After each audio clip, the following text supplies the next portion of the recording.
たいギリギリの勝負で Get to life 時間はそんなにないぜそれが Start away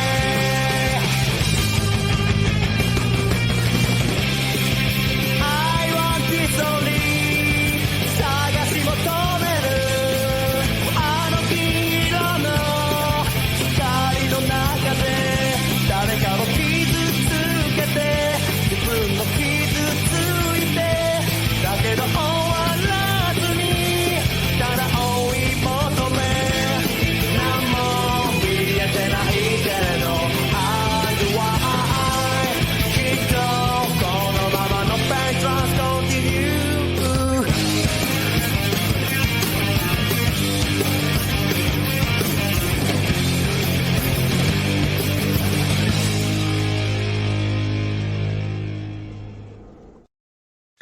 Bien le bonjour les amis, c'est Sendo, j'espère que vous allez bien et on se retrouve aujourd'hui pour une nouvelle preview consacrée à l'un des combats de l'UFC 312, voilà, qui est une carte qui, enfin, à la base était pour, enfin, les envies apparemment pour cette carte étaient très très fortes, hein, entre la revanche entre Yato Puri et Alexander Volkanovski. Voilà, Dricus Duplessis contre Ramzat Chimaev, Sean Strickland contre Israel Adesanya et Kamaru Usman contre Jack Della Maddalena. Bon, bah, au final, on n'en a gardé aucun. Alors que la carte se déroule en Australie, je sais plus dans quelle ville, je crois que c'est à Sydney, mais je sais plus, c'est à vérifier. Ben, les deux main events, donc co-main et main event, il n'y a aucun combattant australien ou néo-zélandais dans les deux combats, ben, étant donné que le main event c'est Dricus Duplessis contre Sean Strickland, et le reste de la carte est peu attractif. Franchement, la main card, elle est pas du tout intéressante, hein. Quand ton co-main event c'est Justin Tafa, c'est pas spécialement rassurant. Voilà, et voilà, la carte dans son ensemble est vraiment pas intéressante. Et comme personnellement, ben, j'ai pas grand chose à dire sur le main event, la revanche entre Dricus Duplessis et Sean Strickland, ben, j'ai décidé de simplement me concentrer sur le co-main event, qui est un combat que j'attends énormément, qui m'intéresse énormément, entre Zhang Weili et Tatiana Suarez, combat pour le titre strawweight de l'UFC. Voilà, donc qui sera défendu par, que Zhang Weili tentera de défendre face à une challenger, ben, très intéressante, qui a une très très grosse hype depuis un bon moment. Enfin non, peut-être pas une hype, mais en tout cas une aura depuis très très très longtemps. Tatiana Suarez est invaincue à l'heure actuelle en 10 combats professionnels, dont 7 à l'UFC. C'est quand même pas banal. Elle y est rentrée en remportant le TUF, la saison 23, qui est opposée, enfin, voilà, dont les coachs étaient Yana Jędrzejczyk et comment elle s'appelle déjà, Claudia Gadelha. Donc voilà, bon, c'est pas, alors de ce que j'ai entendu, c'est pas une saison qui était extrêmement marquante. Voilà, c'était une des premières, enfin, je crois que c'était la deuxième où les combattants entraînés étaient des femmes. Mais bref, ça c'est une autre histoire. Et donc voilà, Suarez l'a remporté et depuis sur une série de 6 victoires depuis cette victoire. C'est assez terrible de son côté parce que en fait, sa carrière a été minée par un nombre de blessures ahurissant. Déjà après sa victoire au TUF, elle a mis plus d'1 an avant de pouvoir remonter dans la cage en 2017. Donc voilà, elle avait remporté le TUF en juillet 2016, elle a fallu attendre novembre 2017 pour qu'elle retourne dans la cage. Mais après ce retour, elle a enchaîné 2 victoires en 2018, 2 victoires très importantes face à Alexa Grasso, qui était elle aussi une très grosse prospecte de la division au moment de fait, qui avait déjà perdu mais qui conservait qui conservait un gros potentiel, peut-être pas une hype, mais en tout cas, voilà, ça restait une combattante qui était en vue. Tatiana Suarez l'a détruite en 2 minutes 40, en 2 minutes 44 sur un étranglement arrière absolument magnifique. Voilà, et Grasso, a écrit une très très grande histoire, notamment en battant, en remportant son premier combat face à Valentina Shevchenko dans cette très belle trilogie, même si le dernier combat est foireux, mais bref, ça c'est une autre histoire. Et sa deuxième victoire de 2018, c'est face à Kara Esparza, qui avait déjà été championne strawweight en 2015 en battant Rosa Namajunas. Elle avait perdu face à face à Yana Jędrzejczyk. Voilà, et suite à cette défaite face à Tatiana Suarez, Carles Parza s'embarquera, je crois, sur une longue série de victoires qui la verra redevenir championne une nouvelle fois face à Rosna Namajunas, même si elle a perdu et perdant très peu de temps après face à comment elle s'appelle, Zhang justement. Ouais, et donc suite à cette grande victoire face à Carla Esparza, que voilà, le combat dure 3 rounds, mais franchement Esparza n'existe pas, elle ne fait rien du tout, elle se contente de manger le grand pound de Tatiana Suarez sur les 3 rounds, c'est assez impressionnant à voir. Alors je crois qu'à ce moment-là, elle subit déjà une nouvelle blessure qui la gardera à l'écart de la compétition pendant 9 mois, c'est quand même pas banal. Mais après un beau combat de reprise face à, alors je vais reprendre son nom, face à Nina Ansaroff, qui deviendra Nina Nunes lorsqu'elle épousera la légendaire Amanda Nunes. Voilà, ouais, ça absolument, ça a pas d'intérêt dans le cas présent, mais j'ai été surpris de voilà quand j'ai vu ça, j'ai été surpris, donc j'avais juste envie de placer cette info à la con. Voilà, et donc après donc Tatiana Suarez revient en juin 2019 sur cette très belle victoire, mais ben, à la suite de ça, entre grosses blessures et pandémie du Covid, elle mettra quasiment 4 ans avant de pouvoir remonter dans la cage, ce qu'elle fera en 2022 face à Montana de la Rosa, qui était même pas classée au moment des faits, combat qu'elle remporte assez aisément sur une très belle guillotine au deuxième round. À la suite de ça, on lui fait pas de cadeau en lui donnant Jessica Andrade, qui à ce moment-là était numéro 6 de la division. Ou en tout cas, voilà, dans ces eaux, là, dans le bas du top 10, là encore, elle l'emporte sur une très belle guillotine, là encore au deuxième round, ce qui lui fait faire un bond dans le classement, absolument mirobolant, parce que je crois qu'elle est, alors, alors je sais plus combien Suarez était classé au moment des faits, mais cette victoire lui donnera la deuxième place qu'elle conservera tout au long d'un nouveau hiatus, alors qu'elle devait affronter Amanda Lemos lors de l'UFC 298, si je me souviens bien. Elle se blesse au ménisque, elle est remplacée par Mackenzie Dern qui fera un combat incroyable face à Lemos. Et de son côté, Suarez a dû être opéré du genou. Son retour avait été programmé en décembre 2024 pour l'UFC 310, mais a finalement été pull-out pour. Alors, la raison officielle a été une blessure, sauf que je crois que dans la conférence dans une interview très récemment, elle a confié que au final il y avait juste, elle avait pas été blessée pour son combat face à qui était programmé lors du l'UFC 310, et en fait c'est simplement l'UFC qui a voulu qui a voulu simplement faire le combat directement face à Zhang Weili. Et donc alors avant de partir sur Zhang Weili, histoire de faire la présentation de Tatiana Suarez dans ses forces, alors j'aimerais d'abord rapidement parler de son striking dans ses forces, parce que j'en parlerai dans ses faits. Son striking est vraiment pas ouf, mais elle a quand même quelques qualités. La première et la principale, c'est que moi j'aime bien son déplacement. Je trouve que ses déplacements sont pas exceptionnels, mais sont vraiment effectifs, sont vraiment efficaces. Alors je l'ai pas encore vu face à une vraie bonne ring cutter, mais moi elle m'a l'air compliquée à bien cadrer, à coincer contre la cage, donc ça c'est quand même un point très intéressant à prendre.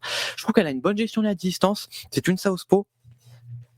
Qui ne combat que en southpaw, et sa gestion de la distance est très classique chez southpaw. Elle va beaucoup placer sa main avant pour gêner la main avant de son adversaire en garde ouverte. Ouais, c'est très simple, mais c'est toujours très efficace. Niveau offense, j'en parlerai dans ses faiblesses, mais voilà, niveau offensif, son striking est vraiment pas ouf.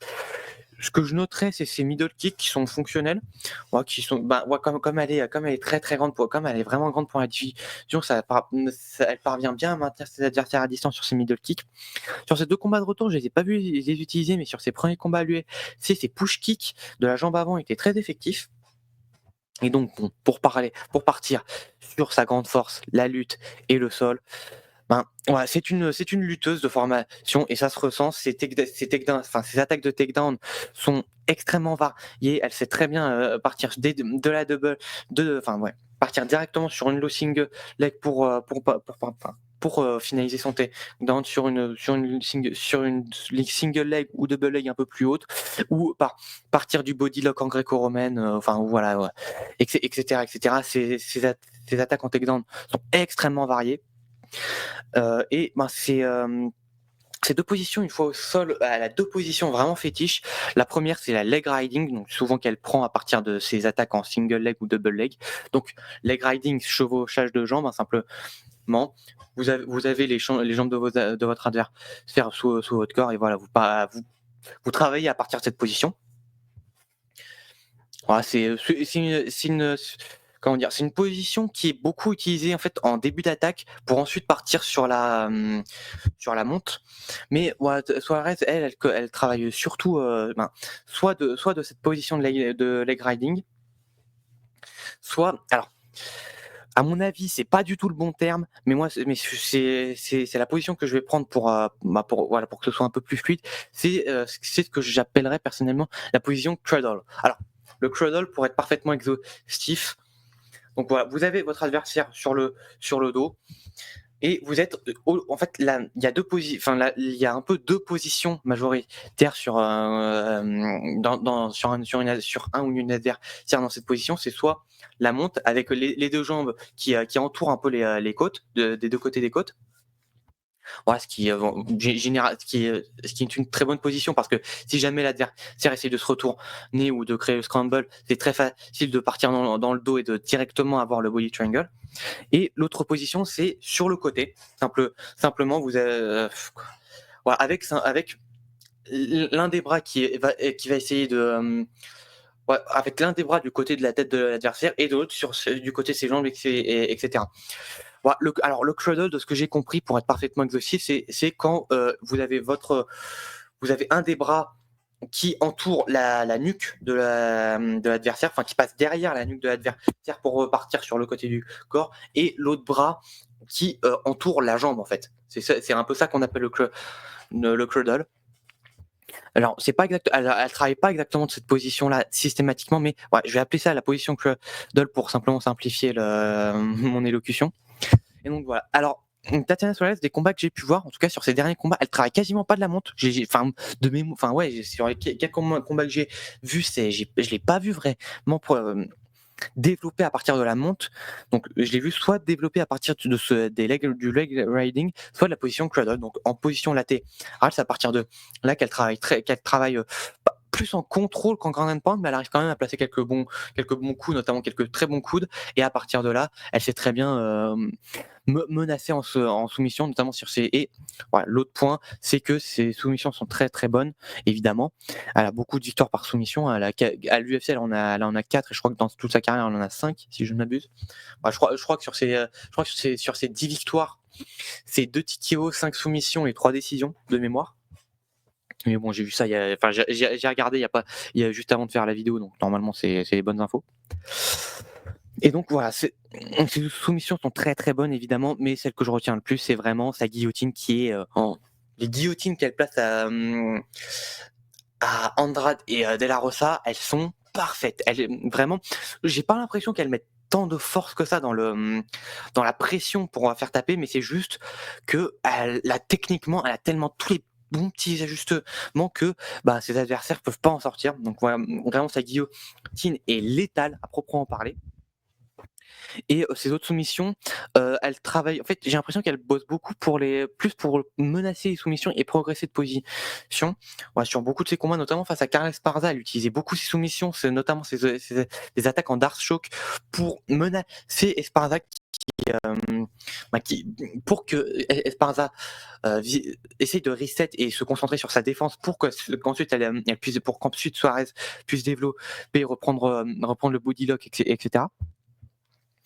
Et donc voilà, c'est un peu tout ce que j'ai à dire sur ses forces. Et sur ses faiblesses, ça c'est une évidence, c'est son striking, surtout son anglaise. Son anglaise est vraiment nulle, objectivement. Elle a une bonne gestion de la distance, mais vraiment quand elle lance des coups, son jab est au mieux correct, on va dire. Au mieux correct, mais par contre ses enchaînements, son bras arrière, ils sont absolument catastrophiques. Et elle s'expose énormément face à Nina Nunes, elle s'était fait, dans le troisième round, elle s'était pris énormément de contres sur ses attaques en anglaise.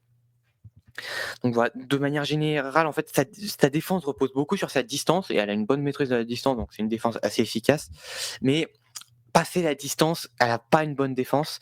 Et l'autre faiblesse que je dirais, enfin que j'aurais remarqué, c'est que je la trouve vraiment lente. Enfin, peut-être pas lente, mais en tout cas, elle est vraiment pas très rapide dans toutes ses actions, que ce soit de ses actions de striking ou de lutte grappling. Généralement, elle met beaucoup de temps.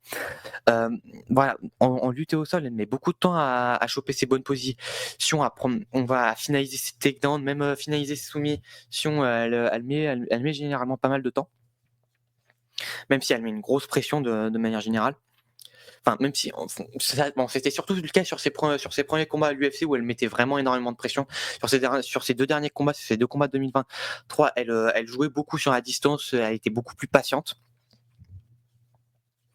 Et donc voilà. Et alors, les autres points que j'ai pu remarquer, c'est que c'est pas des faiblesses à proprement parler, mais c'est plus des points que je qualifierais d'exploitables. C'est pas vraiment des faiblesses, mais c'est simplement quelques techniques que j'ai remarqué qui la gênaient un petit peu.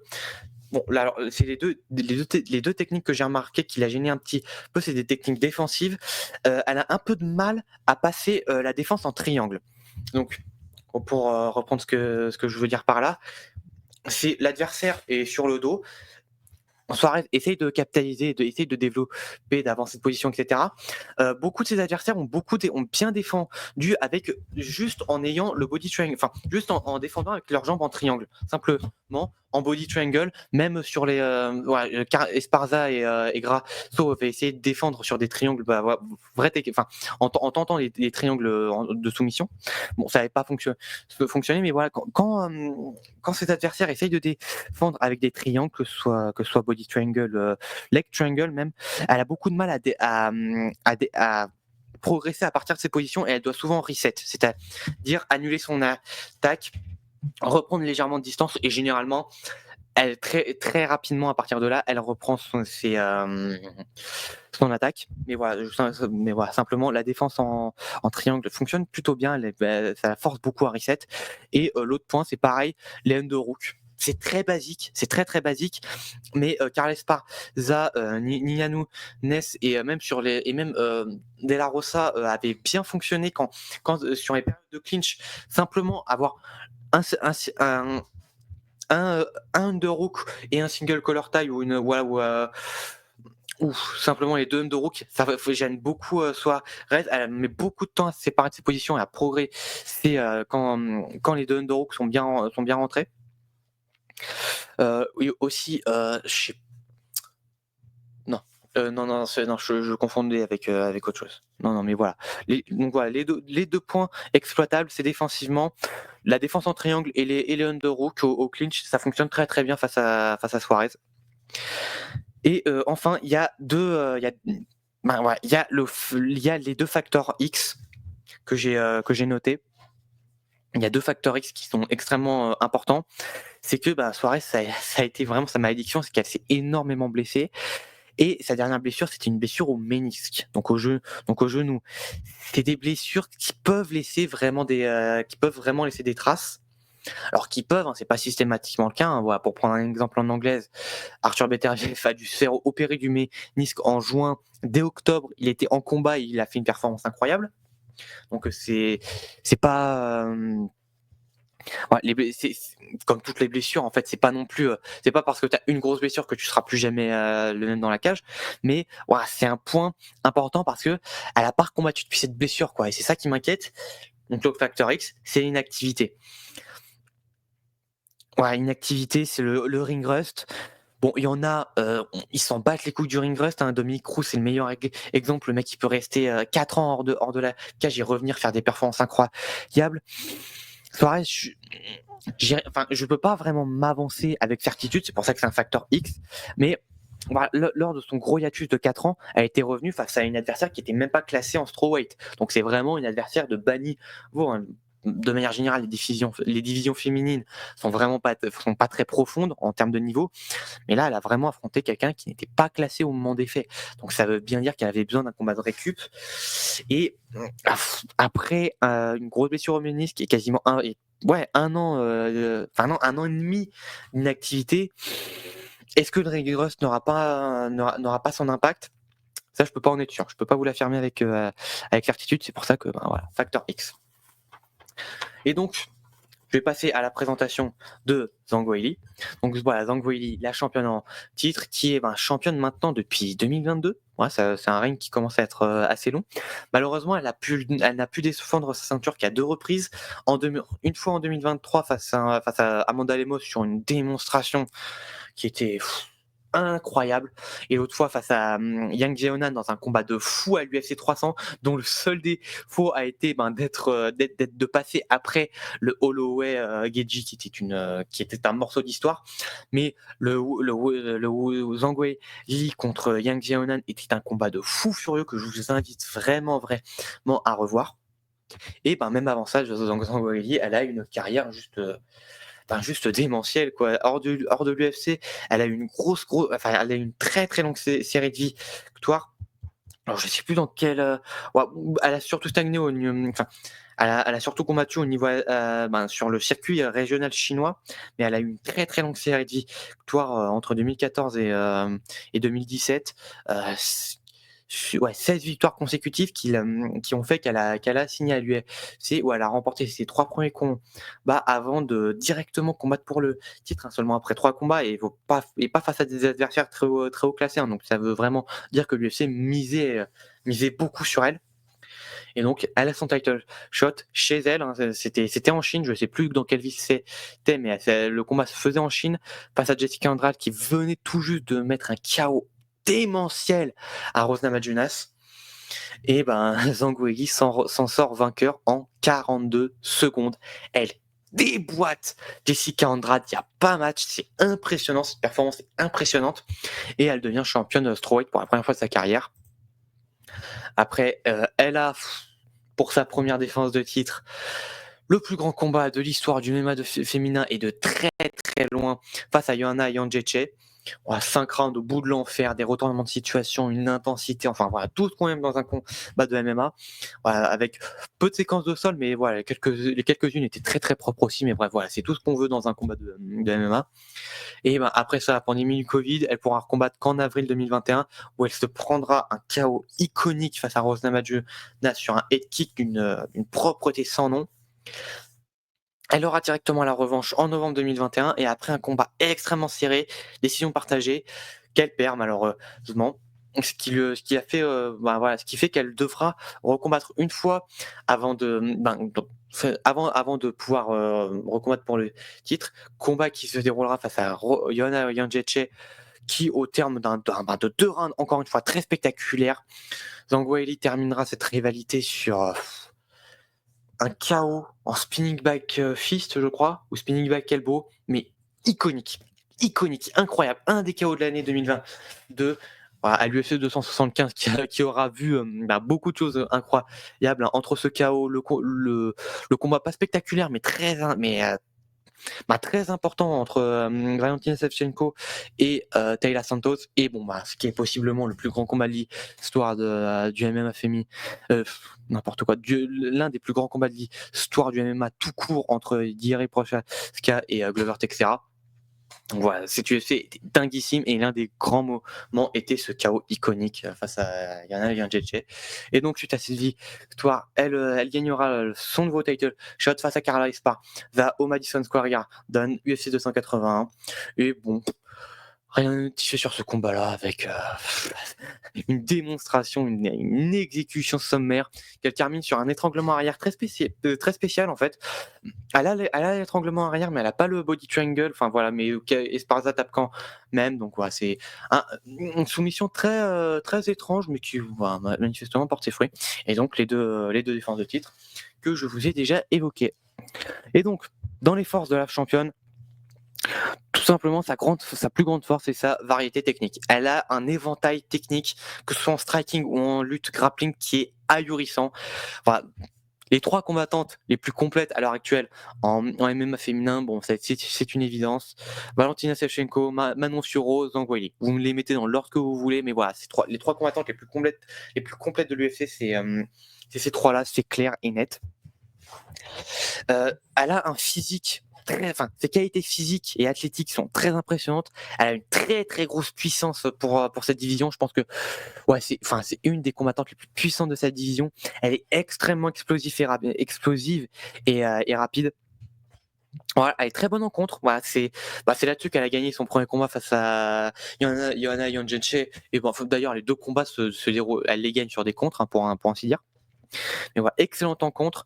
Au sol, elle a un excellent contrôle. Et voilà, c'est vraiment l'adage position before ground and pound. Donc voilà, elle se concentre d'abord sur ses sur ses positions, son contrôle. Elle aime beaucoup aussi travailler pas que de la montre, mais aussi de la position un peu latérale, un peu en cradle.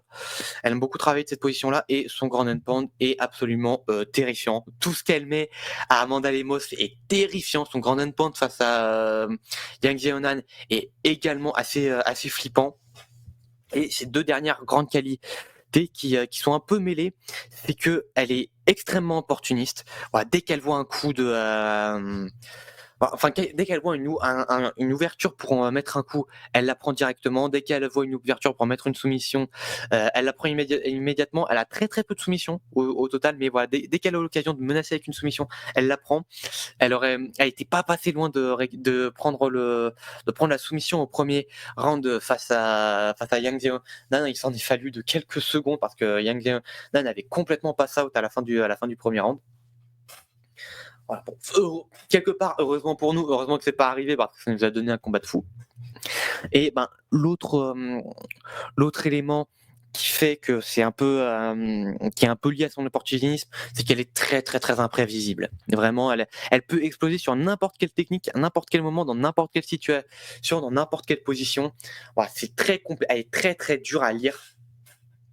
Et voilà, pour réussir à lire, faut quand même être Rose Namajunas qui, à l'époque, en 2021, était sûrement, qui avait ses arguments pour être la meilleure combattante du MMA tout court.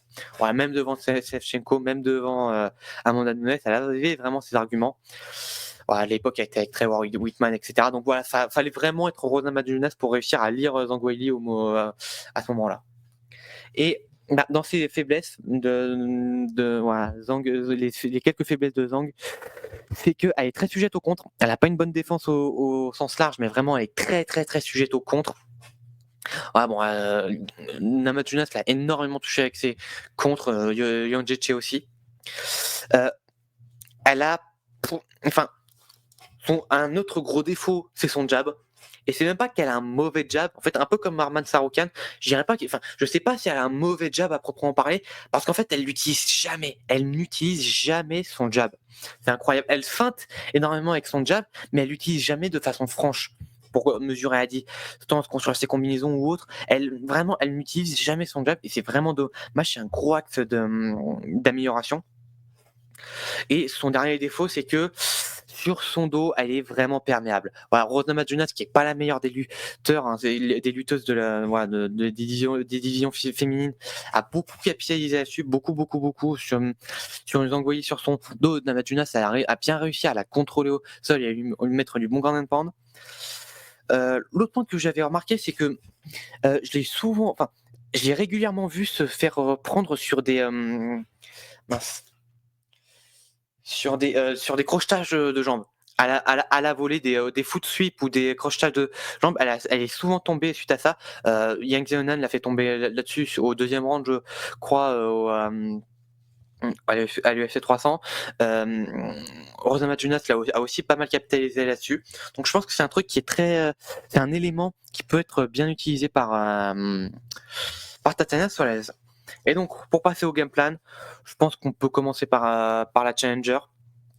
Je pense que, en fait, ça c'est vraiment un gros point d'interrogation de mon côté, c'est qui mettra la pression. Parce que je pense que, en fait, c'est peut-être un peu paradoxal, mais Zhang Weili est incomparablement meilleur striker que que Suarez, hein, en termes de compétences, il n'y a vraiment pas match. Wiley est largement au-dessus de Suarez en striking.